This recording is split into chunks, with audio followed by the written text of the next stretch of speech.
It's about creating that future vision that makes you feel all warm and fuzzy inside, that makes you smile ear to ear, believing it's already happened, and taking actions towards that vision.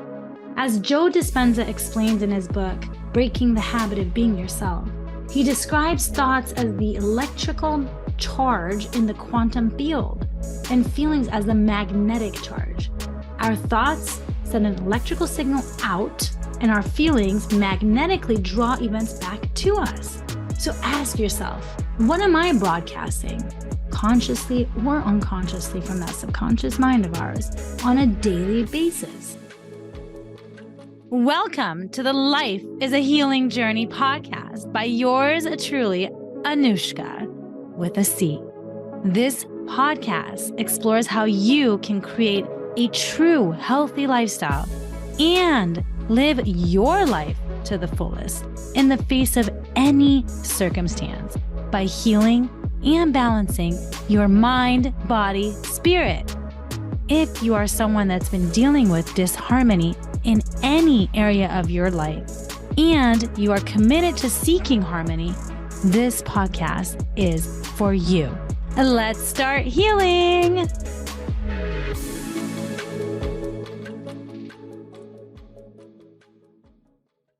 Today's podcast is focused on the spirit piece of mind, body, spirit. I love Einstein. Oh, the genius he was. And I love many of his quotes. One of my favorites that was eye-opening for me is, the most important decision we make is whether we believe we live in a friendly or a hostile universe. I remember Anuschka asked me this question years ago when we first had started dating. My response after pondering for a few minutes was a hostile environment, a hostile universe. Blows my mind to think that that's how I used to think. Your thoughts and subconscious beliefs initiate a feeling or emotion inside of you, which then creates a frequency. And this vibration of frequency, or energy, really, is broadcasted to your external world, causing a direct impact on the reality you experience. Your thoughts and emotions create a vibrational frequency that attracts similar frequencies into your life. It's all about that vibrational match, just like the radio frequency. What emotional channel are you tuned into most of the time? All emotions have a frequency. For instance, love, the frequency of love is 528 hertz. Emotion is energy in motion, emotion, which can be shifted in a moment just by a change in thought that signals a higher frequency in motion. This is law of attraction. And it's no different than law of gravity, yet some people still are skeptical about it, as I was myself years ago. Thankfully, I discovered quantum physics and learned about quantum mechanics that explains the behavior of matter and energy. It's the science that actually backs law of attraction. And I'm all about that science spirit science. If you haven't seen What the Bleep Do We Know, I highly recommend it. Although you might need to watch it more than once. I know I did. I remember back in 2007 when The Secret was published. If you all remember the book, it was my first encounter with energy, with spirit, with the law of attraction. Being in the engineering world, especially back then, these types of concepts and books were frowned upon. Most people hadn't even heard of this concept like they have these days. I actually do remember being laughed at by my engineer colleagues in a team bonding meeting when we were all asked to share our favorite book. And this was mine at the time. It had completely changed my life around. And I know many are still skeptical of The Secret because not much is talked about taking action or feeling the feels, which are both huge and essential. And this is why many are still skeptical of law of attraction, because some of these major ingredients were left out of The Secret. Or maybe not left out, but they weren't shown as the big piece of it. It's a huge piece of the puzzle. It's about creating that future vision that makes you feel all warm and fuzzy inside, that makes you smile ear to ear, believing it's already happened, and taking actions towards that vision. As Joe Dispenza explains in his book, Breaking the Habit of Being Yourself, he describes thoughts as the electrical charge in the quantum field and feelings as the magnetic charge.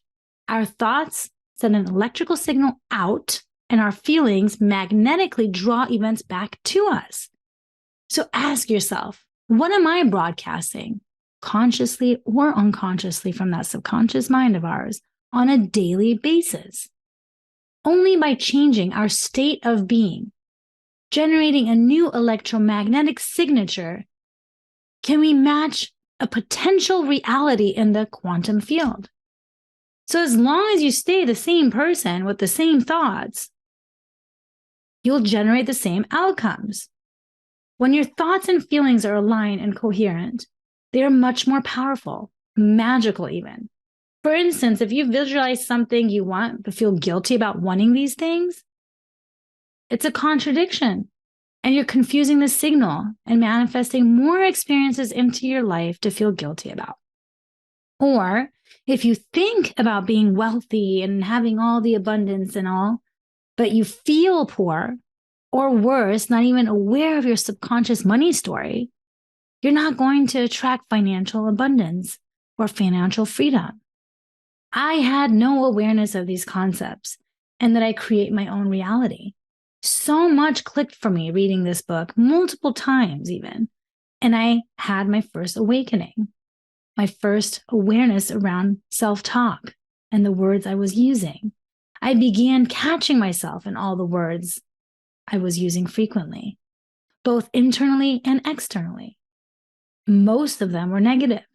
No wonder why it felt like I lived in chaos or that everything was always happening to me. Straight victim mode, that victim energy. I had the belief I always get a cold, and actually would say, I always get sick. So guess what? I would get sick almost all year round, sometimes even every month. I had countless issues with all the many cars I was driving. My car would get flat tires often, almost weekly. And these were different cars too, by the way, for several years. I even remember having to switch out to my spare tire on a Saturday night going to a party in my heels outside of Home Depot in the parking lot.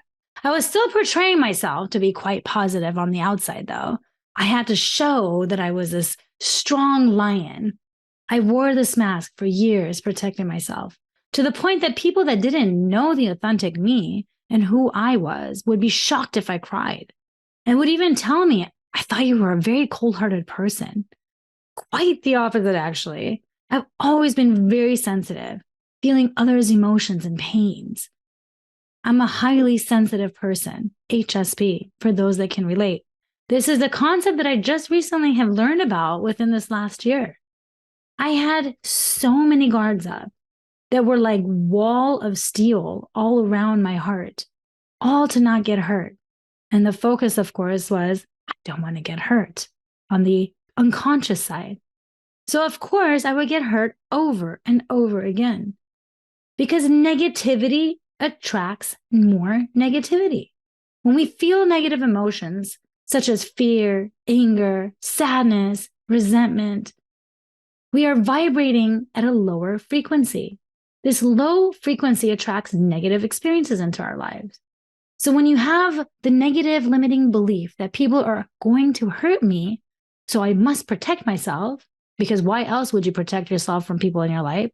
Then of course you attract such experiences, sometimes by the closest of friends and family even, because I was too much of a giver, an enabler really, and had all these unspoken expectations of others to be the same, to be like me, all so that I would feel valued, which would of course backfire. I was sending out those mixed signals, whereas now I am still very giving, yet I only do so from my heart space, and I have a very clear energetic boundary and only do so when my intuition is a yes. Once I started working on myself, taking those baby steps to transform to having positive thoughts, I started noticing huge changes in my life, as if by magic. I will never forget the first time I experienced law of attraction at its finest. At that time, I really wanted this black coupe Honda Accord. I just loved that model every time I saw it on the road. And so I began envisioning myself driving it and feeling oh so happy. I would look online to see if there were any available and search the price to get an idea. That was taking an action. I told my dad to be on the lookout for one at the auctions he was going to. Another action. I even remember going to a dealership to feel the car, sit inside of it, and see it up close and personal. Again, action. Shortly after, I seriously think within a week or so, my dad calls me and asks if I want to head down to El Paso with him. There was an auction and they had the exact car I had been envisioning. So I said, yes, of course. Now, mind you, this was the first and last time he ever asked me or that I ever went with him to any auction. And never did it happen again, even though I had asked him about other cars before this whole law of attraction, the secret time. Coincidence? I think not. We saw the car, bid on it, and bam, it became my car at such a low price, lower than I had seen online, due to an accident it had, and it was not salvaged. So this was perfect for me since I was just starting out my career. It really felt like magic. And I still remember the feeling I had the first time driving on the highway with my car. I became a believer. Sometimes we need that personal experience to go from a skeptic to a believer. And so I continued to live by this book, by law of attraction. And I started researching it more. And I really just didn't care what anyone thought about it. Nor did I share about it much. I was surprisingly a very private person back then. Few years later, after practicing and seeing lots of shifts in my life, I declared I'm moving to San Diego in December of 2011. I was standing in line outside a club in Vegas at these Persian Christmas parties that I used to go to because I love to dance. And something inside me just said, it's time. I just got some vision that it was time for me to move to San Diego. I told my friend that was standing next to me, I'm going to be coming here next year from San Diego. At that point, the secret documentary was on Netflix, so I would play it in the background every morning while getting ready for work and every night before bed. Just listen to it in the background. I set a goal to get everything in order within a year. My rental properties, selling my condo I was living in, selling all kinds of things, furniture, whatnot, packing, and so many other logistics, finding a new job, tons of interviews, and of course, saying my goodbyes because I wanted closure. This was not a runaway move. When you run away to start fresh, you're bringing yourself, your thoughts, and your energy with you. I was closing the book of Colorado in my life and starting a new one. I even had 2 sets of boxes packed. Thought I was going to rent first when I moved out. So I only packed the little things that I wanted for renting and then planned to purchase after a year or so later. And so that was a whole nother set of boxes, all color-coded. I was ready to do everything I set my mind to and beyond my imagination to make this happen.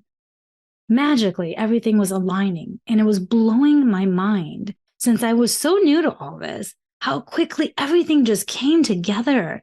While, of course, I was taking action, everything, it just seemed so unbelievable to the point that my condo for sale went in escrow within a week and I had multiple offers on it. And if that wasn't happening at the time, I moved to San Diego in September, living with my cousin for a couple of months while looking around and decided to actually buy another condo instead of renting one, which happened by the end of 2012. I even signed the closing documents in Vegas, actually.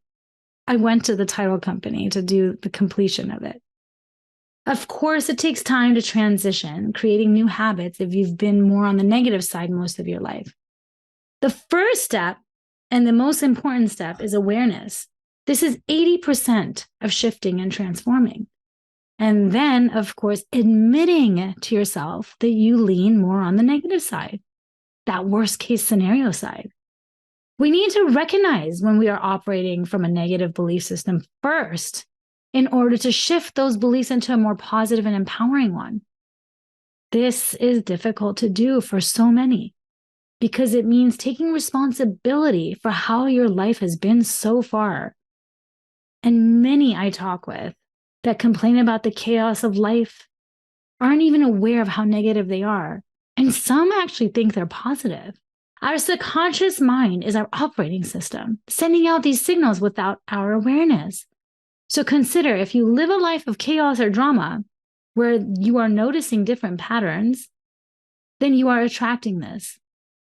You can perceive these experiences as opportunities to peel and heal the layers, to determine what lies within you that's creating these experiences and how you can change this.